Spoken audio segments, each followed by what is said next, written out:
Uchaguzi mkuu wa mwaka 2027 unapokaribia, mjadala kuhusu kura ya maoni ya kikatiba unaendelea kushika kasi, huku viongozi wa serikali na upinzani wakitofautiana kuhusu mwelekeo wa mchakato huo. Spika wa bunge la kaunti ya Busia, Frederick Odilo, amesisitiza kuwa mchakato huo unapaswa kuwahusisha Wakenya kutoka nyanda zote za maisha na kuendeshwa na wananchi, bali sio serikali.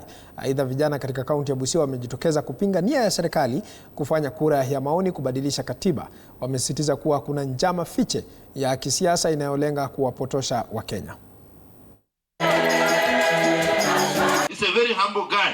Yaani huko Bwalilo alituinua mpaka Mungu. Unahofia kwamba serikali iko na nia fiche. Kwa hiyo katiba hiyo ambayo inatuweka wasiwasi sisi kama wakaaji wa Kenya.